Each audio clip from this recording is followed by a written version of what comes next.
Hello everyone, I hope you all are doing fine. ਸਤਿ ਸ਼੍ਰੀ ਅਕਾਲ ਸਾਰਿਆਂ ਨੂੰ। ਮੈਂ ਉਮੀਦ ਕਰਦੀ ਹਾਂ ਤੁਸੀਂ ਆਪਣੀ ਸਿਹਤ ਦਾ ਵਧੀਆ ਧਿਆਨ ਰੱਖ ਰਹੇ ਹੋ ਤੇ ਵਧੀਆ ਪੜ੍ਹਾਈ ਵੀ ਚੱਲ ਰਹੀ ਹੈ। ਤੁਹਾਡਾ ਬਹੁਤ-ਬਹੁਤ ਸਵਾਗਤ ਹੈ ਅੱਜ ਦੀ ਕਲਾਸ 'ਚ। ਆਪਾਂ ਸ਼ੁਰੂ ਕਰਨ ਜਾ ਰਹੇ ਹਾਂ 5th ਕਲਾਸ ਦੀ ਬੁੱਕ ਮਾਈ ਵਰਲਡ ਦਾ 18th ਚੈਪਟਰ ਜਿਹਦਾ ਨਾਮ ਹੈ ਵਾਟਰ ਬੇਸਿਸ ਆਫ ਐਗਰੀਕਲਚਰ। ਪਾਣੀ ਖੇਤੀਬਾੜੀ ਦਾ ਆਧਾਰ ਹੈਗਾ। आओ शुरू करिए। Today there is a lot of hustle and bustle in the school. आज स्कूल विच बहुत रौनक है। हसल बसल दा मतलब रौनक। It is rainy season. बरसात दा मौसम है। A cool breeze is blowing. ठंडी हवा वग रही है।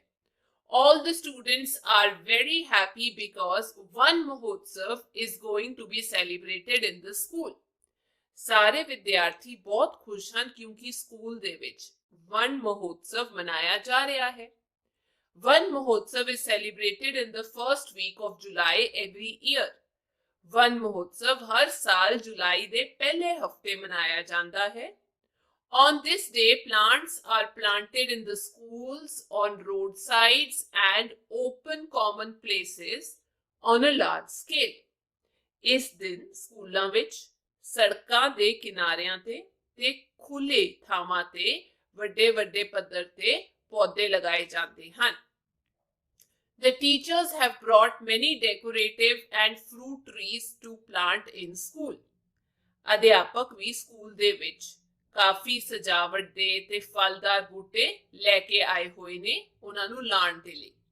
Some students have also brought plants. ਤੇ ਕੁਝ ਵਿਦਿਆਰਥੀ ਵੀ ਪੌਦੇ ਲੈ ਕੇ ਆਏ ਹਨ।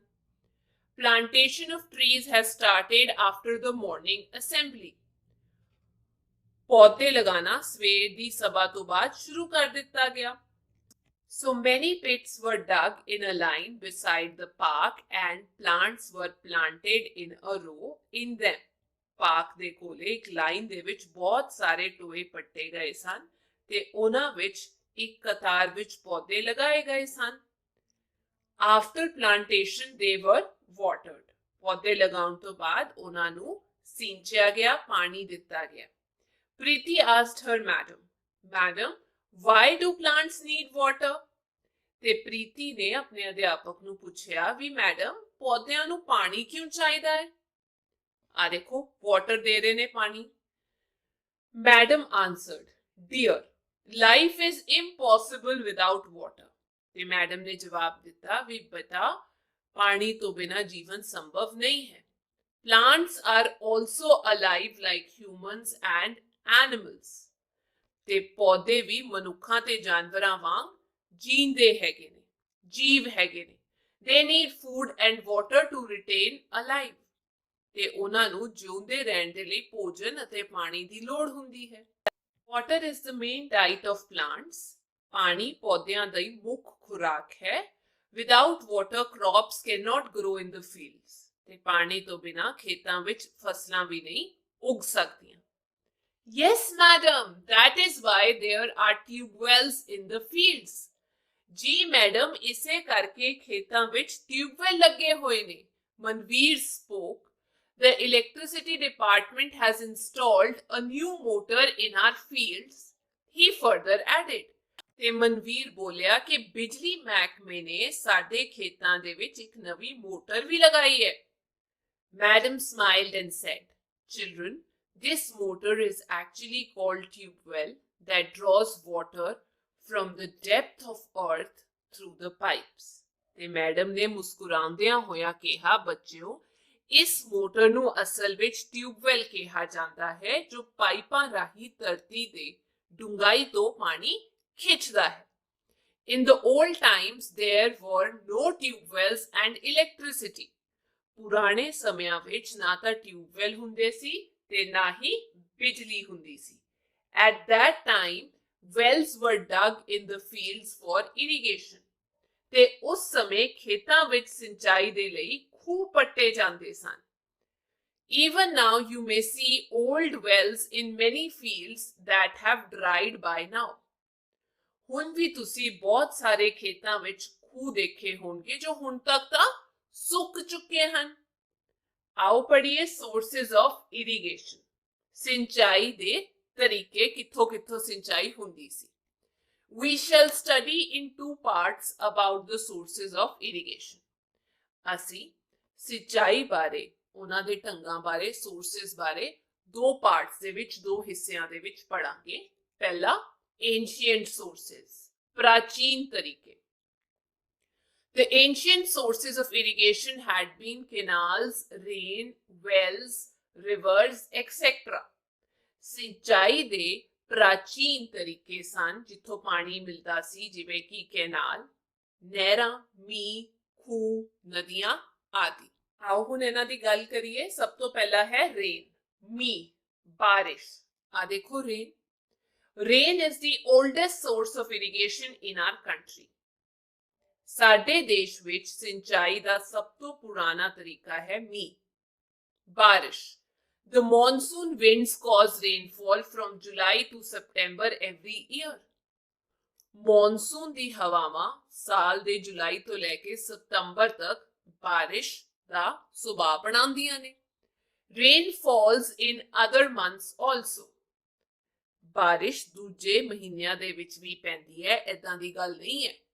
In old times, only those crops were grown which depended on rainfall only. ਪੁਰਾਣੇ ਸਮਿਆਂ ਵਿੱਚ ਸਿਰਫ ਉਹੀ ਫਸਲਾਂ ਉਗਾਈਆਂ ਜਾਂਦੀਆਂ ਸਨ ਜੋ ਸਿਰਫ ਬਾਰਿਸ਼ ਤੇ ਨਿਰਭਰ ਕਰਦੀਆਂ ਨੇ। That is why production of grains was less in old days. ਇਸੇ ਕਰਕੇ ਪੁਰਾਣੇ ਸਮੇਂ ਦੇ ਵਿੱਚ ਅਨਾਜ ਦੀ ਪੈਦਾਵਾਰ ਘੱਟ ਹੁੰਦੀ ਸੀ। The rain failure led to people to famine. ਬਾਰਿਸ਼ਾਂ ਨਾ ਪੈਣ ਕਰਕੇ ਅਨਾਜ ਦੀ ਕਮੀ ਹੁੰਦੀ ਸੀ, ਜਿਸ ਕਰਕੇ ਅਕਾਲ ਪੈ ਜਾਂਦਾ ਸੀ। ਦੂਜਾ ਤਰੀਕਾ ਵੈਲਸ ਜਾਂ ਖੂਹ। Deep wells were dug in the fields from which water was drawn using a sakya, the Persian wheel that was driven with the help of bullocks. ਆ ਦੇਖੋ ਆ ਚੱਕਰ ਚੱਲ ਰਿਹਾ ਹੈ bullocks ਦੇ ਹੈਲਪ ਦੇ ਨਾਲ। ਤਾਂ ਹੁੰਦਾ ਕੀ ਸੀ ਮੈਂ ਦੱਸਦੀ ਹਾਂ। ਖੇਤਾਂ ਵਿੱਚ ਡੂੰਘੇ ਖੂਹ ਪੱਟੇ ਜਾਂਦੇ ਸਨ ਜਿੱਥੇ ਸਾਕੀਆ ਜਾਂ ਫਿਰ ਪਰਸ਼ੀਅਨ ਵੀਲ ਕਹਿੰਦੇ ਆ, ਉਸ ਦੀ ਵਰਤੋਂ ਕਰਕੇ ਪਾਣੀ ਕੱਢਿਆ ਜਾਂਦਾ ਸੀ। ਹੁਣ ਇਹ ਜਿਹੜਾ ਚੱਕਰ ਹੈਗਾ ਇਹਨੂੰ ਕਿੰਜ ਘੁਮਾਇਆ ਜਾਂਦਾ ਪਾਣੀ ਥੱਲਿਓਂ ਉੱਪਰ ਲੈ ਕੇ ਜਾਣ ਦੇ ਲਈ। ਇਹ ਜਿਹੜੇ ਬੁਲਕ ਕਾਰਟਸ ਹੈਗੇ ਨੇ, ਬਲਦ ਹੈਗੇ ਨੇ, ਇਹ ਤੇਜ਼ ਦੌੜਦੇ ਨੇ, ਜਿਹਦੇ ਨਾਲ ਇਹ ਚੱਕਰ ਵੀ ਗੋਲ ਚੱਲਦਾ ਹੈ ਤੇ ਪਾਣੀ ਉੱਪਰ ਆ ਜਾਂਦਾ ਹੈ। ਠੀਕ ਹੈ ਬੇਟਾ, ਇਹਨੂੰ ਆਪਾਂ ਪਰਸ਼ੀਅਨ ਵੀਲ ਵੀ ਕਹਿੰਦੇ ਹਾਂ। ਅੱਗੇ ਹੈਗਾ rivers and canals, ਨਦੀਆਂ ਤੇ ਨਹਿਰਾਂ। The areas where the water of rivers reached the fields were irrigated by canals or water courses. ਜਿੱਥੇ ਦਰਿਆਵਾਂ ਦਾ ਪਾਣੀ ਖੇਤਾਂ ਤੱਕ ਪਹੁੰਚਦਾ ਸੀ, ਉਹਨਾਂ ਖੇਤਾਂ ਦੀ ਸਿੰਚਾਈ ਨਹਿਰਾਂ ਜਾਂ ਹੋਰ ਤਰੀਕਿਆਂ ਦੁਆਰਾ ਕੀਤੀ ਜਾਂਦੀ ਸੀ। ਇੱਕ ਰਸਤਾ ਕੱਢ ਦਿੱਤਾ ਜਾਂਦਾ ਸੀ ਜਿੱਥੋਂ ਪਾਣੀ ਖੇਤਾਂ ਤੱਕ ਪਹੁੰਚੇ। But the rivers did not flow for the whole year. ਪਰ ਦਰਿਆ ਸਾਰਾ ਸਾਲ ਤਾਂ ਨਹੀਂ ਵਗਦੇ ਸਨ। So it was not a reliable means of irrigation. ਇਸ ਲਈ ਇਹ ਸਿੰਚਾਈ ਦਾ ਭਰੋਸੇਮੰਦ ਸਾਧਨ ਨਹੀਂ ਸਨ। ਤੇ ਦੂਜਾ ਹੈਗਾ ਬੱਚਿਓ ਮਾਡਰਨ ਸੋਰਸਸ, ਆਧੁਨਿਕ ਤਰੀਕੇ ਜਿੱਥੋਂ ਆਪਾਂ ਇਰੀਗੇਸ਼ਨ ਲੈਂਦੇ ਆ, ਪਾਣੀ ਲੈਂਦੇ ਆ ਖੇਤਾਂ ਦੇ ਲਈ। ਉਹਦੇ ਵਿੱਚ ਆਉਂਦੇ ਨੇ tubewells, ponds and canals are the main modern sources of irrigation. Tubewell, ਤਲਾਬ ਤੇ ਨਹਿਰਾਂ ਮੁੱਖ ਆਧੁਨਿਕ ਸਾਧਨ ਹੈਗੇ ਨੇ ਇਰੀਗੇਸ਼ਨ ਦੇ, ਸਿੰਚਾਈ ਕਰਨ ਦੇ। ਆਓ ਸ਼ੁਰੂ ਕਰਦੇ ਹਾਂ ਸਭ ਤੋਂ ਪਹਿਲਾਂ ਟਿਊਬਵੈਲ ਤੋਂ। ਆ ਬਣਾਇਆ ਹੋਇਆ ਟਿਊਬਵੈਲ ਤੁਸੀਂ ਜ਼ਰੂਰ ਖੇਤਾਂ ਵਿੱਚ ਦੇਖਿਆ ਹੋਵੇਗਾ।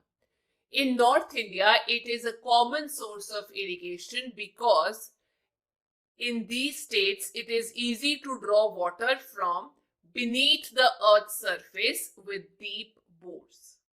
ਉੱਤਰ ਦੇ ਰਾਜਾਂ ਦੇ ਵਿੱਚ, ਖਾਸ ਕਰ ਪੰਜਾਬ, ਹਰਿਆਣਾ, ਉੱਤਰ ਪ੍ਰਦੇਸ਼ ਦੇ ਵਿੱਚ ਇਹ ਸਿੰਚਾਈ ਦਾ ਇੱਕ ਆਮ ਸਾਧਨ ਹੈ ਕਿਉਂਕਿ ਇਹਨਾਂ ਰਾਜਾਂ ਦੇ ਵਿੱਚ ਡੂੰਘਾਈ ਤੋਂ ਆਪਾਂ ਧਰਤੀ ਦੇ ਵਿੱਚੋਂ ਪਾਣੀ ਕੱਢ ਸਕਦੇ ਹਾਂ ਆਸਾਨੀ ਦੇ ਨਾਲ। Big electric motors are used for this purpose. ਤੇ ਪਾਣੀ ਕੱਢਣ ਦੇ ਲਈ ਆਪਾਂ ਵਰਤੋਂ ਕਰਦੇ ਹਾਂ ਇਲੈਕਟ੍ਰਿਕ ਮੋਟਰਾਂ ਦੀ, ਉਹਨਾਂ ਦੀ ਵਰਤੋਂ ਕੀਤੀ ਜਾਂਦੀ ਹੈ।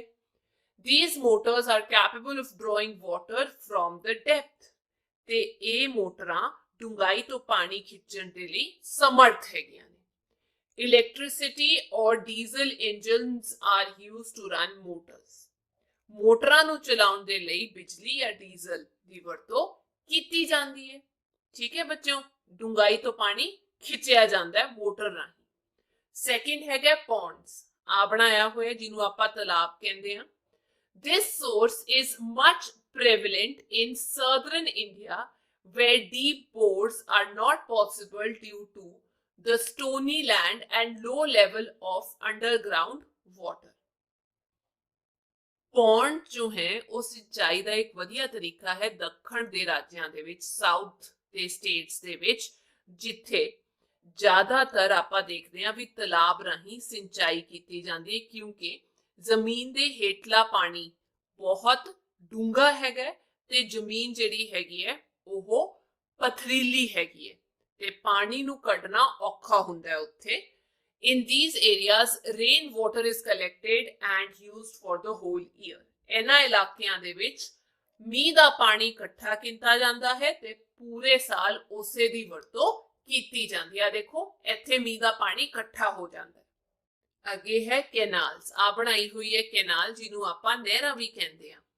The number of dams has increased and water flows in canals for the whole year as per arising needs. ਡੈਮਾਂ ਦੀ ਗਿਣਤੀ ਤਾਂ ਵੱਧਦੀ ਜਾ ਰਹੀ ਹੈ ਤੇ ਨਾਲ ਦੀ ਨਾਲ ਇਹ ਜਿਹੜੇ ਕੈਨਾਲ ਹੈਗੇ ਨੇ ਇਹਨਾਂ ਵਿੱਚ ਸਾਲ ਭਰ ਪਾਣੀ ਰਹਿੰਦਾ ਹੈ। ਜਿਵੇਂ ਜਿਵੇਂ ਲੋੜ ਵੱਧ ਰਹੀ ਹੈ ਉਵੇਂ ਉਵੇਂ ਕੈਨਾਲਸ ਬਣਦੇ ਜਾ ਰਹੇ ਨੇ। Moreover, there are a lot of canals. ਤੇ ਨਾਲ ਦੀ ਨਾਲ ਇਹ ਵੀ ਦੱਸਿਆ ਗਿਆ ਕਿ ਬਹੁਤ ਸਾਰੀਆਂ ਨਹਿਰਾਂ ਬਣ ਗਈਆਂ ਹੁਣ। Maximum areas have been linked to the canals for irrigation. ਬਹੁਤ ਸਾਰੀਆਂ ਥਾਵਾਂ ਸਿੰਚਾਈ ਦੇ ਲਈ ਨਹਿਰਾਂ ਨਾਲ ਜੋੜ ਦਿੱਤੀਆਂ ਗਈਆਂ ਨੇ। Among these sources, many means of irrigation have further been invented. ਤੇ ਇਹਨਾਂ ਤਰੀਕਿਆਂ ਤੋਂ ਸਿੰਚਾਈ ਕਰਨ ਦੇ ਕਈ ਹੋਰ ਨਵੇਂ ਤਰੀਕੇ ਵੀ ਕੱਢੇ ਗਏ ਨੇ। Because of the scarcity of water, drip system and fountain system have also been used to save water.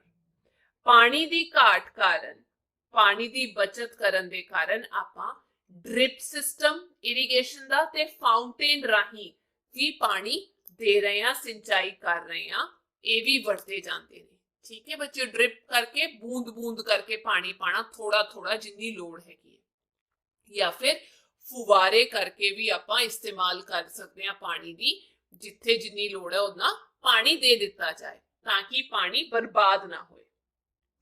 ਇੱਥੇ ਦਿੱਤੀ ਹੋਈ ਹੈ ਐਕਟੀਵਿਟੀ, ਟੇਕ ਅ ਪਲਾਸਟਿਕ ਬੋਟਲ, ਇੱਕ ਪਲਾਸਟਿਕ ਦੀ ਬੋਤਲ ਲਓ, ਕੱਟ ਦੈਟ ਫਰੋਮ ਦ ਬੋਟਮ, ਤੇ ਉਸ ਨੂੰ ਹੇਠਾਂ ਤੋਂ ਕੱਟ ਦੋ। ਆ ਦੇਖੋ ਇੱਥੋਂ ਕੱਟ ਦੋ। Do not remove the lid, ਇਹਦਾ ਢੱਕਣ ਨਾ ਹਟਾਓ ਬਿਲਕੁਲ ਵੀ। ਆ ਦੇਖੋ ਢੱਕਣ ਲੱਗਿਆ ਹੋਇਆ ਹੈ। Make a hole in the lid, ਤੇ ਲਿਡ ਦੇ ਵਿੱਚ ਇੱਕ ਛੇਦ ਕਰ ਦੋ। Now tie it with the stem of the tree, keeping it upside down. ਤੇ ਹੁਣ ਇਸ ਨੂੰ ਉਲਟਾ ਲਟਕਾ ਕੇ ਦਰਖਤ ਤੇ ਟੰਗ ਦੋ। ਆ ਦੇਖੋ ਟੰਗਿਆ ਹੋਇਆ। Fill it with water from the top, ਤੇ ਉੱਤੋਂ ਇਸ ਤੇ ਪਾਣੀ ਭਰ ਦੋ, ਉੱਪਰੋਂ ਪਾਣੀ ਪਾ ਕੇ ਇਹਨੂੰ ਭਰ ਦੋ। You will see that the plant is being watered by the drops falling from the bottle. ਤੇ ਤੁਸੀਂ ਦੇਖੋਗੇ ਜਿਹੜੀ ਬੋਤਲ ਤੁਸੀਂ ਟੰਗੀ ਹੋਈ ਹੈ, ਜਿਹਦੇ 'ਚ ਤੁਸੀਂ ਪਾਣੀ ਪਾਇਆ, ਇਹ ਇਸ ਬੂਟੇ ਨੂੰ ਪਾਣੀ ਦੇ ਰਹੀ ਹੈ ਬੂੰਦ ਬੂੰਦ ਕਰਕੇ, ਹੈ ਕਿ ਨਹੀਂ? ਇਹ ਇਸ ਬੂਟੇ ਦੀ ਸਿੰਚਾਈ ਕਰ ਰਹੀ ਹੈ ਬੂੰਦ ਬੂੰਦ ਕਰਕੇ। ਕਿੰਨੀ ਵਧੀਆ ਗੱਲ ਹੈ।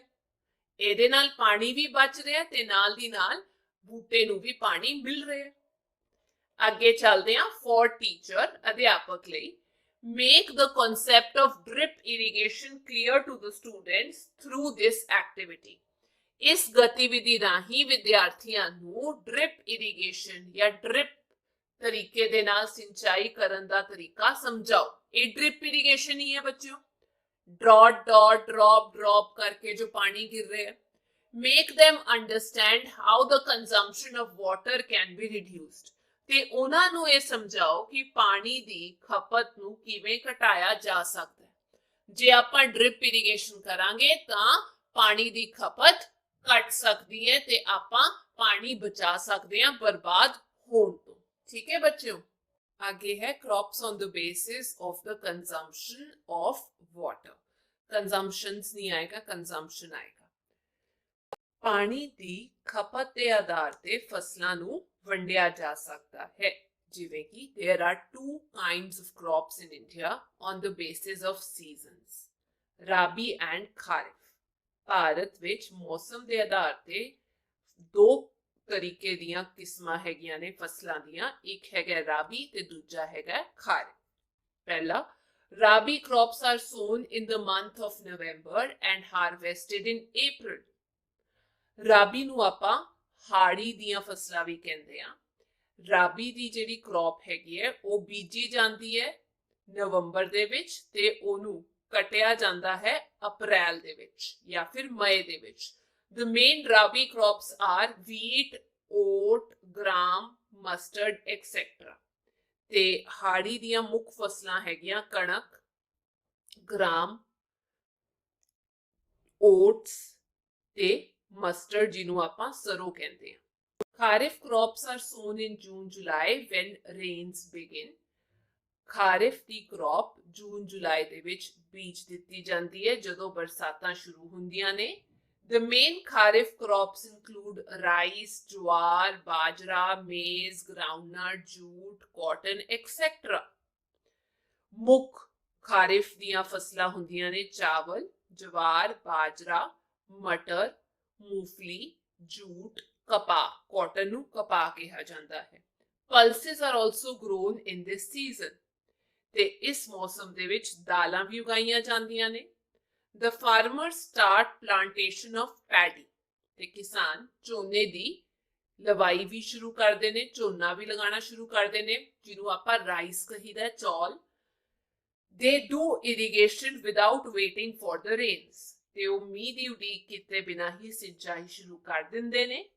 By the end of monsoon, these crops are almost ripened. Monsoon ਦੇ ਅੰਤ ਤੱਕ, ਬਾਰਿਸ਼ਾਂ ਖਤਮ ਹੋਣ ਤੱਕ ਇਹ ਫਸਲਾਂ ਲਗਭਗ ਪੱਕ ਜਾਂਦੀਆਂ ਨੇ। ਰਾਈਪਨਡ ਦਾ ਮਤਲਬ ਪੱਕ ਜਾਣਾ, ਤਿਆਰ ਹੋ ਜਾਣਾ। India is second in the world for the production of rice. ਝੋਨੇ ਦੇ ਉਤਪਾਦਨ ਵਿੱਚ ਭਾਰਤ ਦੁਨੀਆ ਵਿੱਚ ਦੂਜੇ ਨੰਬਰ ਤੇ ਹੈ। Punjab produces more paddy than any other state of India. ਤੇ ਪੰਜਾਬ ਭਾਰਤ ਵਿੱਚ ਕਿਸੇ ਵੀ ਰਾਜ ਨਾਲੋਂ ਵੱਧ ਝੋਨਾ ਪੈਦਾ ਕਰਦਾ ਹੈ। Paddy needs a lot of water. ਝੋਨੇ ਨੂੰ ਪਾਣੀ ਦੀ ਬਹੁਤ ਲੋੜ ਹੁੰਦੀ ਹੈ। ਦੇਖੋ rice, paddy. Farming of paddy is a sign of danger for Punjab as water table beneath the earth of Punjab has gone down to the level of danger. ਝੋਨੇ ਦੀ ਖੇਤੀ ਪੰਜਾਬ ਲਈ ਖਤਰੇ ਦੀ ਨਿਸ਼ਾਨੀ ਹੈ, ਖਤਰੇ ਦੀ ਘੰਟੀ ਹੈ, ਕਿਉਂਕਿ ਪੰਜਾਬ ਦੀ ਧਰਤੀ ਹੇਠਲਾ ਪਾਣੀ ਹੋਰ ਨੀਵਾ ਹੋ ਚੁੱਕਾ ਹੈ। Instead of regular farming of wheat and paddy, we should grow other crops alternatively. ਤੇ ਇੱਥੇ ਦੱਸਿਆ ਗਿਆ ਹੈ ਕਿ ਸਿਰਫ ਝੋਨੇ ਜਾਂ ਕਣਕ ਦੀ ਫਸਲ ਕਰਨ ਤੋਂ ਇਲਾਵਾ ਸਾਨੂੰ ਹੋਰ ਵੀ ਫਸਲਾਂ ਦੀ ਖੇਤੀ ਕਰਨੀ ਚਾਹੀਦੀ ਹੈ ਤਾਂ ਜੋ ਵਾਟਰ ਟੇਬਲ ਨੂੰ ਠੀਕ ਰੱਖਿਆ ਜਾ ਸਕੇ। This cycle of crops will enhance the fertility of soil and save the water. ਤੇ ਇਹ ਬਦਲ ਕੇ ਵੱਖ-ਵੱਖ ਕਿਸਮਾਂ ਦੇ ਕ੍ਰੌਪਸ ਲਗਾਣਾ, ਇਹਦੇ ਨਾਲ ਨਾ ਕੇਵਲ ਸੋਇਲ ਦੀ ਉਪਜਾਊਪਨ ਠੀਕ ਹੋ ਜਾਏਗਾ ਸਗੋਂ ਪਾਣੀ ਵੀ ਬਚੇਗਾ। ਠੀਕ ਹੈ ਬੱਚਿਓ, ਇੱਥੇ ਦਿੱਤੀ ਹੋਈ ਹੈ activity 2। Ask the old people which crops were grown in the old days. ਪੁਰਾਣੇ ਲੋਕਾਂ ਨੂੰ ਪੁੱਛੋ ਕਿ ਪੁਰਾਣੇ ਦਿਨਾਂ ਵਿੱਚ ਕਿਹੜੀਆਂ ਫਸਲਾਂ ਉਗਾਈਆਂ ਜਾਂਦੀਆਂ ਸਨ। In India, grains like wheat, barley and peas were grown in old days. Bharat ਵਿੱਚ ਪੁਰਾਣੇ ਸਮੇਂ ਦੇ ਵਿੱਚ ਕਣਕ, ਬਾਰਲੇ, ਜੌਂ ਤੇ ਮਟਰ ਜ਼ਿਆਦਾ ਉਗਾਏ ਜਾਂਦੇ ਸੀ। ਠੀਕ ਹੈ ਬੱਚਿਓ, ਅੱਗੇ ਹੈ for teacher, ਅਧਿਆਪਕ ਲਈ। Make clear to the students through this activity that in old days, less water consuming crops were grown because there were a few sources of irrigation. ਤੇ ਅਧਿਆਪਕ ਇਸ ਗਤੀਵਿਧੀ ਦੁਆਰਾ ਤੁਹਾਨੂੰ ਇਹ ਸਮਝਾਉਣ ਦੀ ਕੋਸ਼ਿਸ਼ ਕਰਨਗੇ ਕਿ ਪੁਰਾਣੇ ਜ਼ਮਾਨੇ ਵਿੱਚ ਘੱਟ ਪਾਣੀ ਦੀ ਖਪਤ ਵਾਲੀਆਂ ਫਸਲਾਂ ਉਗਾਈਆਂ ਜਾਂਦੀਆਂ ਸਨ ਕਿਉਂਕਿ ਸਿੰਚਾਈ ਦੇ ਕੁਝ ਹੀ ਸਾਧਨ ਸਨ। ਹੁਣ ਕਿਉਂਕਿ ਸਾਧਨ ਵੱਧ ਗਏ ਨੇ ਤੇ ਆਪਾਂ ਉਹ ਫਸਲਾਂ ਜ਼ਿਆਦਾ ਉਗਾ ਰਹੇ ਨੇ ਜਿਨ੍ਹਾਂ ਨੂੰ ਜ਼ਿਆਦਾ ਪਾਣੀ ਦੀ ਲੋੜ ਹੁੰਦੀ ਹੈ। ਸਗੋਂ ਸਾਨੂੰ ਹੋਰ ਫਸਲਾਂ ਵੀ ਉਗਾਉਣੀਆਂ ਚਾਹੀਦੀਆਂ ਤਾਂ ਜੋ ਪਾਣੀ ਕੁਦਰਤ ਦੇ ਵਿੱਚ ਉਹਦਾ ਸੰਤੁਲਨ ਬਣਿਆ ਰਹੇ। ਅੱਗੇ ਹੈ effects of ground water depletion. ਧਰਤੀ ਹੇਠਲਾ ਪਾਣੀ ਉਹ ਜਦ ਖਤਮ ਹੋ ਰਿਹਾ ਹੈ ਉਹਦਾ ਕੀ ਪ੍ਰਭਾਵ ਪੈ ਰਿਹਾ ਸਾਡੇ ਤੇ। We should understand the importance of water for the agriculture, but the excessive use of groundwater is a sign of danger for us. ਸਾਨੂੰ ਖੇਤੀ ਲਈ ਪਾਣੀ ਦੀ ਮਹੱਤਤਾ ਨੂੰ ਸਮਝਣਾ ਚਾਹੀਦਾ ਹੈ। ਜ਼ਰੂਰੀ ਹੈ ਪਾਣੀ, ਪਰ ਧਰਤੀ ਹੇਠਲਾ ਪਾਣੀ ਜੇ ਜ਼ਿਆਦਾ ਵਰਤਿਆ ਜਾਏ ਤੇ ਇਹ ਸਾਡੇ ਲਈ ਖਤਰੇ ਦੀ ਨਿਸ਼ਾਨੀ ਹੈ। For the following reasons, we can make an easy guess that what conditions we shall have to face when we get no underground water. ਹੇਠਾਂ ਦਿੱਤੇ ਕਾਰਨਾਂ ਤੋਂ ਅਸੀਂ ਆਸਾਨੀ ਨਾਲ ਅੰਦਾਜ਼ਾ ਲਗਾ ਸਕਦੇ ਹਾਂ ਕਿ ਧਰਤੀ ਹੇਠਲਾ ਪਾਣੀ ਨਾ ਮਿਲਣ ਤੇ ਸਾਨੂੰ ਕਿਹੜੀਆਂ ਸਥਿਤੀਆਂ ਦਾ ਸਾਹਮਣਾ ਕਰਨਾ ਪੈ ਸਕਦਾ ਹੈ। Number 1, there will be dearth of drinking water. ਪੀਣ ਵਾਲੇ ਪਾਣੀ ਦੀ ਕਮੀ ਹੋ ਜਾਏਗੀ। dearth ਦਾ ਮਤਲਬ ਕਮੀ। People will have to purchase it. ਤੇ ਲੋਕਾਂ ਨੂੰ ਇਸ ਦੀ ਖਰੀਦਦਾਰੀ ਕਰਨੀ ਪਵੇਗੀ, ਖਰੀਦਣਾ ਪਵੇਗਾ। There will be no growth of crops. It will result in famine. ਫਸਲਾਂ ਦੇ ਵਿੱਚ ਕੋਈ ਵਾਧਾ ਨਹੀਂ ਹੋਏਗਾ, ਫਸਲਾਂ ਨਹੀਂ ਉਗਣਗੀਆਂ ਕਿਉਂਕਿ ਪਾਣੀ ਨਹੀਂ ਹੋਏਗਾ, ਸਿੰਚਾਈ ਨਹੀਂ ਹੋਏਗੀ ਤੇ ਇਸ ਦਾ ਨਤੀਜਾ ਇਹ ਹੋਏਗਾ ਕਿ ਖਾਣ ਨੂੰ ਅਨਾਜ ਨਹੀਂ ਹੋਏਗਾ ਤੇ ਅਕਾਲ ਪੈ ਜਾਏਗਾ। The forest will dry and little rain will lead to drought. ਜੰਗਲ ਸੁੱਕ ਜਾਣਗੇ ਤੇ ਥੋੜੀ ਬਰਸਾਤ ਕਰਕੇ ਸੁੱਕਾ ਪੈ ਜਾਏਗਾ। The ponds will dry and the animals will die of thirst. ਛੱਪੜ ਵੀ ਸੁੱਕ ਜਾਣਗੇ ਤੇ ਪਸ਼ੂ ਪਿਆਸ ਨਾਲ ਮਰ ਜਾਣਗੇ। The human life will be centered around gaining water and there will be a struggle for water. ਮਨੁੱਖੀ ਜੀਵਨ ਪਾਣੀ ਪ੍ਰਾਪਤ ਕਰਨ ਦੇ ਆਲੇ ਦੁਆਲੇ ਹੀ ਰਹਿ ਜਾਏਗਾ ਅਤੇ ਪਾਣੀ ਨੂੰ ਪਾਣ ਦੇ ਲਈ ਫਿਰ ਇੱਕ ਸੰਘਰਸ਼ ਹੋਵੇਗਾ। Water will become a precious thing and the people will fight with each other for it. ਪਾਣੀ ਇੱਕ ਕੀਮਤੀ ਚੀਜ਼ ਬਣ ਜਾਵੇਗਾ ਤੇ ਲੋਕ ਇਸ ਲਈ ਇੱਕ ਦੂਜੇ ਨਾਲ ਲੜਨਗੇ। Without water, industry and construction works will come to an end. ਪਾਣੀ ਤੋਂ ਬਗੈਰ ਇੱਥੇ ਕੌਮਾ ਆਏਗਾ। ਸਾਡੀ ਜਿਹੜੀ ਇੰਡਸਟਰੀ ਹੈਗੀ ਹੈ ਜਾਂ ਫਿਰ ਸਾਡੀ ਕੰਸਟਰਕਸ਼ਨ ਦਾ ਜਿਹੜਾ ਕੰਮ ਹੈ ਜਿੱਥੇ ਮਕਾਨ ਬਣ ਰਹੇ ਨੇ ਉਹ ਸਾਰੇ ਬਿਲਕੁਲ ਨਹੀਂ ਹੋ ਸਕਣਗੇ। ਅੱਗੇ ਹੈ how to prevent ground water depletion. ਧਰਤੀ ਹੇਠਲੇ ਪਾਣੀ ਦੀ ਕਮੀ ਹੋਣ ਤੋਂ ਕਿਵੇਂ ਰੋਕਿਆ ਜਾ ਸਕਦਾ ਹੈ। The above conditions may become extremely dangerous. ਉਪਰੋਕਤ ਸਥਿਤੀਆਂ ਬਹੁਤ ਖਤਰਨਾਕ ਹੋ ਸਕਦੀਆਂ ਨੇ ਜਿਹੜੇ ਹੁਣੇ ਆਪਾਂ ਪੜ੍ਹੀਆਂ। If we wish to save ourselves from this crisis, we shall have to make efforts from now. ਜੇਕਰ ਅਸੀਂ ਆਪਣੇ ਆਪ ਨੂੰ ਇਸ ਸੰਕਟ ਤੋਂ ਬਚਾਉਣਾ ਚਾਹੁੰਦੇ ਹਾਂ ਤਾਂ ਸਾਨੂੰ ਹੁਣੇ ਤੋਂ ਉਪਰਾਲੇ ਕਰਨੇ ਪੈਣਗੇ। ਕੀ ਉਪਰਾਲੇ ਨੇ? We should plant more and more trees. ਸਾਨੂੰ ਵੱਧ ਤੋਂ ਵੱਧ ਰੁੱਖ ਲਗਾਉਣੇ ਚਾਹੀਦੇ ਨੇ। We should reduce dependence on wood for building and furniture. ਸਾਨੂੰ ਇਮਾਰਤਾਂ ਜਾਂ ਫਿਰ ਫਰਨੀਚਰ ਬਣਾਉਣ ਲਈ ਲੱਕੜ ਤੇ ਨਿਰਭਰਤਾ ਘੱਟ ਕਰਨੀ ਪਏਗੀ, ਹੋਰ ਚੀਜ਼ਾਂ ਇਸਤੇਮਾਲ ਕਰ ਲਓ। We should grow less water consuming crops.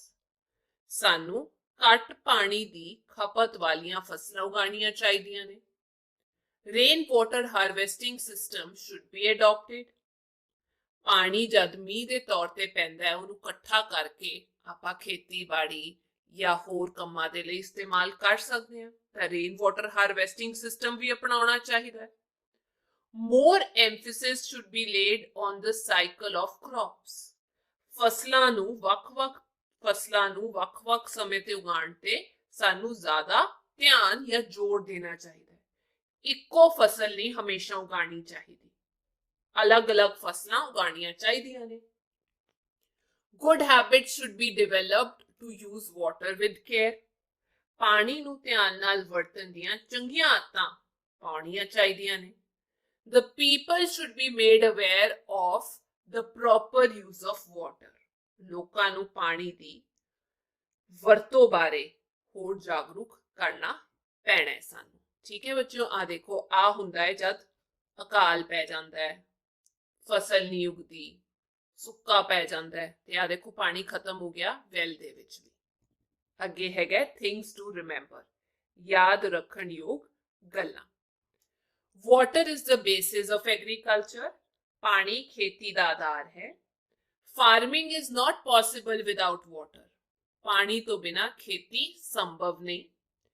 Tube wells are the main source of irrigation in Punjab, tubewell Punjab विच सिंचाई दा मुख स्रोत है या जरिया है।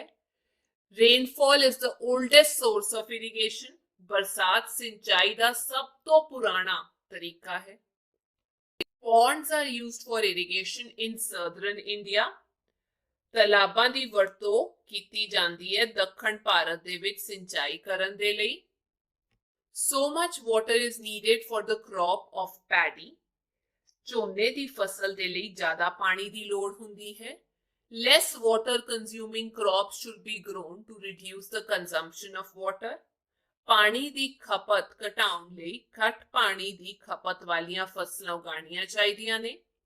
If water is not saved, agriculture crisis and famine will prevail in the whole world.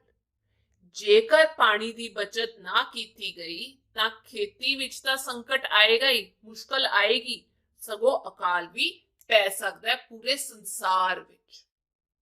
आगे है क्वेश्चन आंसर्स। पहला, फिल इन द ब्लैंक्स, खाली स्थान भरो। First, in the first week of July dash is celebrated, Van Mahotsav. जुलाई दे पहले हफ्ते दे विच वन महोत्सव मनाया जाता है। Second, the chief crop of rabi is wheat, हाड़ी दी मुख फसल कणक हुंदी है। Third, dash is the main crop of kharif, kharif दी सब तो मुख फसल हुंदी है चौल। Fourth, the production capacity of earth has increased by using crop rotation, फसलों ਨੂੰ ਬਦਲ ਬਦਲ ਕੇ ਉਗਾਣਾ, ਇਸ ਦੇ ਨਾਲ ਧਰਤੀ ਦੀ ਉਤਪਾਦਨ ਸ਼ਕਤੀ ਜਿਹੜੀ ਹੈ ਉਹ ਵੱਧ ਗਈ ਹੈ। Fifth, dash are used for irrigation in southern India, ponds ਤਲਾਬਾਂ ਦੀ ਵਰਤੋਂ ਕੀਤੀ ਜਾਂਦੀ ਹੈ ਦੱਖਣੀ ਭਾਰਤ ਵਿੱਚ ਸਿੰਚਾਈ ਕਰਨ ਦੇ ਲਈ। Second, tick the right and cross the wrong sentences, ਸਹੀ ਜਾਂ ਗਲਤ ਦਾ ਨਿਸ਼ਾਨ ਲਾਓ। First, rainfall is the oldest source of irrigation, ਹਾਂਜੀ ਇਹ ਬਿਲਕੁਲ ਠੀਕ ਹੈ, ਮੀਂਹ ਸਿੰਚਾਈ ਦਾ ਸਭ ਤੋਂ ਪੁਰਾਣਾ ਤਰੀਕਾ ਹੈ, ਬਿਲकुल ठीक। Second, wheat is a kharif crop, की जेड़ी कणक है वो एक खारिफ फसल है या खारिफ क्रॉप हैगी है, ये भी गलत है। Third, farming of paddy is a sign of danger for Punjab, ਝੋਨੇ ਦੀ खेती पंजाब ਦੇ ਖੇਤਰ ਲਈ ਖਤਰੇ ਦਾ ਇੱਕ ਨਿਸ਼ਾਨੀ ਹੈਗੀ ਹੈ, ਇਹ ਠੀਕ ਹੈ। Fourth, crops can be grown without water, ਫਸਲਾਂ ਪਾਣੀ ਤੋਂ ਬਿਨਾਂ ਉਗਾਈਆਂ ਜਾ ਸਕਦੀਆਂ ਨੇ, ਇਹ ਗਲਤ ਹੈ। Fifth, emphasis should be laid on variety of crops, ਫਸਲਾਂ ਦੀਆਂ ਵੱਖ-ਵੱਖ ਕਿਸਮਾਂ ਉਗਾਉਣ ਤੇ ਜ਼ੋਰ ਦੇਣਾ ਚਾਹੀਦਾ ਹੈ, ਬਿਲਕੁਲ ਠੀਕ। ਅੱਗੇ ਹੈ third question, tick for the correct answer, सही ਦਾ ਨਿਸ਼ਾਨ ਲਾਓ। First, in which month is one महोत्सव celebrated, वन महोत्सव किस महीने मनाया जाता है, जून, जुलाई या फिर अगस्त, ये मनाया जाता है जी जुलाई दे पहले हफ्ते दे विच। Second, which one of the following is an ancient source of irrigation, ਇਹਨਾਂ ਵਿੱਚੋਂ ਕਿਹੜਾ ਸਿੰਚਾਈ ਦਾ ਪ੍ਰਾਚੀਨ ਸਰੋਤ ਹੈ ਜਾਂ ਢੰਗ ਹੈ, ट्यूबवेल, वेल या खूह, पॉन्ड्स या छप्पड़, ये है जी well. Third, what is the main source of irrigation in Punjab, Punjab विच सिंचाई दा मुख सोर्स की है, स्रोत की है, ट्यूबवेल्स, कैनाल्स या ponds, tubewells. Fourth, which crop consumes much water, केड़ी फसल ज्यादा पानी खांदी है? ज्वार, बाजरा या पैडी, जिन्हों आपां झोना कहीदा है, ये हुंदी है जी पैडी। अगला, which crop consumes less water? केड़ी फसल घट पानी खांदी है? शुगर केन, जिन्हों आपां गन्ना कहीदा है, ग्राम या कॉटन, ग्राम। फोर्थ क्वेश्चन हैगा, right the names of ancient sources of irrigation. सिंचाई दे प्राचीन ढंगां दे नाम लिखो। Ancient sources of irrigation include rain, wells, canals, small tanks and rivers. आपा पढ़िया सी ना, प्राचीन ढंग दे विच आंदा है मींह, नहरां, छोटे टैंक या फिर नदियां शामिल ने। Fifth question, right the names of modern sources of irrigation. सिंचाई दे आधुनिक ढंगां दे नाम लिखो। Modern sources of irrigation include tube wells, ponds, canals, drip system, tanks or pipelines to carry water from the reservoirs, sprinkler irrigation and fountain system. सिंचाई दे आधुनिक ढंगां दे विच tubewell, छप्पड़, नहरां, drip irrigation, tank बन गए ने, पानी लियाण दे लई पाइपां दा इस्तेमाल कीता जांदा है। स्प्रिंकलर इरीगेशन हुंदा है छिट्टे मार मार के, या फिर fountain system. Sixth, right the name of two types of crops on the basis off season. मौसम दे आधार ते किना दो किस्मां दियां फसलां दे नाम लिखो। ਇੱਥੇ मैं लिखिया है तीन किस्मां ਹੁੰਦੀਆਂ ਨੇ, ਤੁਸੀਂ ਕੁਝ ਨਵਾਂ ਵੀ ਸਿੱਖ ਸਕਦੇ ਹੋ। ਇੱਕ ਹੈਗਾ ਵਿੰਟਰ ਕ੍ਰੌਪਸ, ਜਿਨ੍ਹਾਂ ਨੂੰ ਆਪਾਂ ਰਾਬੀ ਕ੍ਰੌਪ ਕਹਿੰਦੇ ਆ। ਉਹਨਾਂ ਵਿੱਚ ਸ਼ਾਮਲ ਹੈਗਾ ਵੀਟ, ਓਟਸ, चिकपी, जिन्हों आपां छोले कहीदा है, ग्राम, मस्टर्ड एंड बारले, जौ कहीदा है बारले नूं। खारिफ क्रॉप या मॉनसून क्रॉप जुलाई टू अक्टूबर तक हुंदियां ने। इहदे विच शामिल है राइस, चावल, मेज, मक्की, ग्राउंडनट, मूंगफली, मूंग दाल, मूंगी दी दाल, बाजरा, सोयाबीन, कॉटन, कपाह या फिर जूट। एक तीसरे किस्म दी भी हुंदी है क्रॉप, जिन्हों आपां ज़ैद या समर क्रॉप कहीदा है। खारिफ ते राबी दे विच जो समा हुंदा है, उस दे विच उगाई जांदी है मार्च तो लैके जून तक। गर्मियां दी फसल भी कहा जांदा है, जिन्हां विच शामिल है वाटरमेलन, तरबूज, मस्कमेलन, खरबूजा, क्यूकंबर, खीरा ते वेजिटेबल्स या फिर सब्जियां। Seventh question, right the names of much water consuming crops. ज्यादा पानी दी खपत करन वालियां फसलां दे नाम लिखो। Water consuming crops include rice, soybean, wheat, sugarcane and cotton. पानी दी ज्यादा खपत करन वालियां फसलां दे विच शामिल है चावल, सोयाबीन, कणक, गन्ना ते कपाह। Eighth, write the names of less water consuming crops. घट पानी दी खपत करन वालियां फसलां दे नाम लिखो।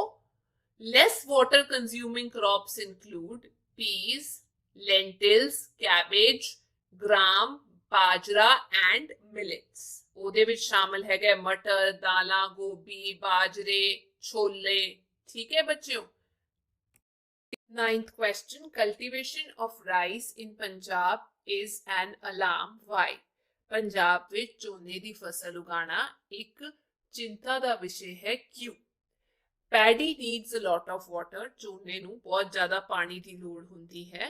सो farming paddy is a sign of danger for Punjab as the water table has got affected and has reduced to a dangerous level। ਇਸ ਲਈ ਝੋਨਾ ਲਾਉਣ ਦੇ ਲਈ ਪੰਜਾਬ ਦੇ ਵਿੱਚ ਜਿਹੜਾ ਵਾਟਰ ਟੇਬਲ ਹੈ, ਜਿਹੜਾ ਪਾਣੀ ਧਰਤੀ ਦੇ ਹੇਠਾਂ ਹੈ, ਉਸ ਦਾ ਪੱਧਰ ਜਿਹੜਾ ਹੈ ਉਹ ਪ੍ਰਭਾਵਿਤ ਹੋ ਚੁੱਕਾ ਹੈ ਤੇ ਖਤਰਨਾਕ ਪੱਧਰ ਤੇ ਉਹ ਪਹੁੰਚ ਚੁੱਕਾ ਹੈ, ਜਿਸ ਕਰਕੇ ਸਾਨੂੰ ਘੱਟ ਪਾਣੀ ਮਿਲਣਾ ਸ਼ੁਰੂ ਹੋ ਜਾਏਗਾ। Instead of farming paddy regularly, we can grow alternative crops to regulate the water level beneath the earth। ਤੇ ਝੋਨਾ ਹਮੇਸ਼ਾ ਹਰ ਵਾਰ ਝੋਨੇ ਦੀ ਫਸਲ ਉਗਾਉਣ ਦੀ ਬਜਾਏ ਸਾਨੂੰ ਧਰਤੀ ਹੇਠਲੇ ਪਾਣੀ ਬਾਰੇ ਸੋਚ ਕੇ ਹੋਰ ਫਸਲਾਂ ਵੀ ਉਗਾਉਣੀਆਂ ਚਾਹੀਦੀਆਂ ਨੇ। ਠੀਕ ਹੈ ਬੱਚਿਓ। ਅੱਗੇ ਹੈ 10th question, what will happen without water? ਪਾਣੀ ਤੋਂ ਬਗੈਰ, ਪਾਣੀ ਤੋਂ ਬਿਨਾ ਕੀ ਹੋਵੇਗਾ? Water is very important for life. ਪਾਣੀ ਜੀਵਨ ਦੇ ਲਈ ਬਹੁਤ ਜ਼ਰੂਰੀ ਹੈ. With no water, all crops will die. ਪਾਣੀ ਤੋਂ ਬਗੈਰ ਸਾਰੀ ਫਸਲਾਂ ਖਤਮ ਹੋ ਜਾਣਗੀਆਂ. No clouds and thus no rainfall. ਨਾ ਬਾਦਲ ਬਣਨਗੇ ਤੇ ਨਾ ਮੀਂਹ ਪਏਗਾ. As a result, human beings, animals and plants will cease to exist. ਨਤੀਜੇ ਵਜੋਂ ਮਨੁੱਖ, ਜਾਨਵਰ ਤੇ ਪੌਦੇ ਖਤਮ ਹੋ ਜਾਣਗੇ and there would be no life on earth. ਤੇ ਇਸ ਗ੍ਰਹਿ ਤੇ ਜ਼ਿੰਦਗੀ ਨਹੀਂ ਬਚੇਗੀ. ਜੀਵਿਤ ਲੋਕ ਨਹੀਂ ਰਹਿਣਗੇ. ਠੀਕ ਹੈ ਬੱਚਿਓ, ਅੱਗੇ ਚੱਲਦੇ ਹਾਂ. What are the reasons of groundwater depletion? ਧਰਤੀ ਹੇਠਲੇ ਪਾਣੀ ਵਿੱਚ ਘਾਟਾ ਹੋਣ ਦੇ ਕੀ ਕਾਰਨ ਹੈ? ਇਸ ਦਾ ਆਨਸਰ ਹੈ reasons of groundwater depletion include ਧਰਤੀ ਹੇਠਲੇ ਪਾਣੀ ਵਿੱਚ ਕਮੀ ਆਉਣ ਦੇ ਕਾਰਨਾਂ ਵਿੱਚ ਕਾਰਨ ਸ਼ਾਮਲ ਹਨ. ਪਹਿਲਾ, misuse and wastage of water, ਪਾਣੀ ਦੀ ਦੁਰਵਰਤੋਂ ਤੇ ਬਰਬਾਦੀ. Second, large increase in the number of tubewells, ਟਿਊਬਵੈਲਾਂ ਦੀ ਗਿਣਤੀ ਵਿੱਚ ਵੱਡਾ ਵਾਧਾ. Third, deforestation affects the rain pattern, ਜੰਗਲਾਂ ਦੀ ਕਟਾਈ ਮੀਂਹ ਦੇ ਪੈਟਰਨ ਨੂੰ ਪ੍ਰਭਾਵਿਤ ਕਰਦੀ ਹੈ. ਜੇ ਜੰਗਲ ਨਹੀਂ ਹੋਣਗੇ ਤਾਂ ਮੀਂਹ ਨਹੀਂ ਪਏਗਾ, ਜਿਹਦੇ ਕਰਕੇ ਥੱਲੇ ਪਾਣੀ ਨਹੀਂ ਜਾਏਗਾ ਧਰਤੀ ਦੇ ਹੇਠਾਂ. Fourth, all ਕੱਚਾ ground is being converted to cement or marble, so rainwater cannot seep into the ground. ਸਾਰੀ ਕੱਚੀ ਜ਼ਮੀਨ ਨੂੰ ਸੀਮੈਂਟ ਲਾ ਕੇ, ਸੰਗਮਰਮਰ ਦੇ ਪੱਥਰ ਲਾ ਕੇ ਤਬਦੀਲ ਕੀਤਾ ਜਾ ਰਿਹਾ ਹੈ ਤਾਂ ਜੋ ਮੀਂਹ ਦਾ ਪਾਣੀ ਜ਼ਮੀਨ ਦੇ ਵਿੱਚ ਨਾ ਜਾ ਸਕੇ. ਉਹ ਜਾ ਹੀ ਨਹੀਂ ਸਕਦਾ. Fifth, use of polythene also prevents rainwater to go into the ground to recharge groundwater table. ਤੇ ਨਾਲ ਦੀ ਨਾਲ ਪੋਲੀਥੀਨ ਦੀ ਵਰਤੋਂ ਵੀ ਜ਼ਮੀਨੀ ਪਾਣੀ ਨੂੰ ਥੱਲੇ ਜਾਣ ਦੇ ਵਿੱਚ ਰੋਕਦੀ ਹੈ, ਕਿਉਂਕਿ ਪੋਲੀਥੀਨ ਰਸਤੇ ਵਿੱਚ ਆ ਜਾਂਦਾ ਹੈ. ਤੇ ਇਸ ਕਰਕੇ ਨਾ ਕੇਵਲ ਉਹ ਵਾਤਾਵਰਣ ਦੇ ਲਈ ਖਤਰਨਾਕ ਹੈ, ਸਗੋਂ ਗਰਾਊਂਡ ਵਾਟਰ ਦੇ ਲਈ ਵੀ ਉਹ ਇੱਕ ਕਾਰਨ ਬਣਦਾ ਜਾ ਰਿਹਾ ਹੈ, ਮੁਸੀਬਤ ਬਣਦਾ ਜਾ ਰਿਹਾ ਹੈ. ਤੇ ਬਾਕੀ ਜੇ ਤੁਹਾਨੂੰ ਹੋਰ ਕਾਰਨ ਚਾਹੀਦੇ ਹੋ ਤੁਹਾਡੀ ਕਿਤਾਬ ਵਿੱਚ ਵੀ ਹੈਗੇ ਨੇ. 12ਵਾਂ question, what are the suggestions to control the groundwater depletion? ਧਰਤੀ ਹੇਠਲੇ ਪਾਣੀ ਨੂੰ ਹੋਰ ਘੱਟ ਹੋਣ ਤੋਂ ਬਚਾਉਣ ਦੇ ਲਈ ਤੁਹਾਡੇ ਕੀ ਸੁਝਾਅ ਨੇ? Ways to prevent groundwater depletion include, ਧਰਤੀ ਹੇਠਲੇ ਪਾਣੀ ਨੂੰ ਹੋਰ ਘੱਟ ਹੋਣ ਤੋਂ ਰੋਕਣ ਦੇ ਤਰੀਕੇ ਕੁਝ ਹੈਗੇ ਨੇ. ਪਹਿਲਾ, we should grow crops which consume less water. ਸਾਨੂੰ ਉਹ ਫਸਲਾਂ ਉਗਾਉਣੀਆਂ ਚਾਹੀਦੀਆਂ ਨੇ ਜੋ ਘੱਟ ਪਾਣੀ ਦੀ ਖਪਤ ਕਰਦੀਆਂ ਨੇ. Second, we should plant more trees. ਸਾਨੂੰ ਵੱਧ ਤੋਂ ਵੱਧ ਰੁੱਖ ਲਾਣੇ ਚਾਹੀਦੇ ਨੇ. Third, rain water harvesting systems should be made compulsory. ਬਾਰਿਸ਼ ਦਾ ਪਾਣੀ ਇਕੱਠਾ ਕਰਨ ਦਾ ਜੋ ਸਿਸਟਮ ਘਰਾਂ ਵਿੱਚ ਲੱਗਿਆ ਹੋਣਾ ਚਾਹੀਦਾ ਹੈ ਉਹ ਸਾਨੂੰ ਜ਼ਰੂਰੀ ਕਰ ਦੇਣਾ ਚਾਹੀਦਾ ਹੈ. Fourth, we should use less wood for buildings, furniture and replace it with other material. ਸਾਨੂੰ ਇਮਾਰਤਾਂ ਤੇ ਫਰਨੀਚਰ ਬਣਾਉਣ ਦੇ ਲਈ ਲੱਕੜ ਦੀ ਘੱਟ ਵਰਤੋਂ ਕਰਨੀ ਚਾਹੀਦੀ ਹੈ ਤੇ ਇਸ ਨੂੰ ਹੋਰ ਚੀਜ਼ਾਂ ਦੇ ਨਾਲ ਬਦਲ ਦੇਣਾ ਚਾਹੀਦਾ ਹੈ. Fifth, emphasis should be laid on crop rotation. ਸਾਨੂੰ ਫਸਲਾਂ ਬਦਲਦੇ ਰਹਿਣਾ ਚਾਹੀਦਾ ਹੈ, ਬਦਲ ਕੇ ਲਾਣੀਆਂ ਚਾਹੀਦੀਆਂ ਨੇ ਤੇ ਇਸੇ ਗੱਲ ਤੇ ਸਾਨੂੰ ਜ਼ੋਰ ਵੀ ਦੇਣਾ ਚਾਹੀਦਾ ਹੈ. Sixth, good habits should be inculcated to use water wisely. ਪਾਣੀ ਦੀ ਸਮਝਦਾਰੀ ਨਾਲ ਵਰਤੋਂ ਕਰਨ ਦੀਆਂ ਚੰਗੀਆਂ ਆਦਤਾਂ ਪਾਣੀਆਂ ਚਾਹੀਦੀਆਂ ਨੇ ਸਭ ਦੇ ਵਿੱਚ. Seventh, people should be made aware of not to waste water. ਲੋਕਾਂ ਨੂੰ ਪਾਣੀ ਦੀ ਬਰਬਾਦੀ ਨਾ ਕਰਨ ਦੇ ਲਈ ਜਾਗਰੂਕ ਵੀ ਕਰਨਾ ਚਾਹੀਦਾ. ਠੀਕ ਹੈ ਬੇਟਾ, ਇਹ ਸੀ ਅੱਜ ਦੀ ਕਲਾਸ ਤੇ ਮੈਂ ਉਮੀਦ ਕਰਦੀ ਹਾਂ ਤੁਹਾਨੂੰ ਸਮਝ ਆ ਗਿਆ ਹੋਵੇਗਾ. We'll see you in the next class. Till then, take care. Bye bye.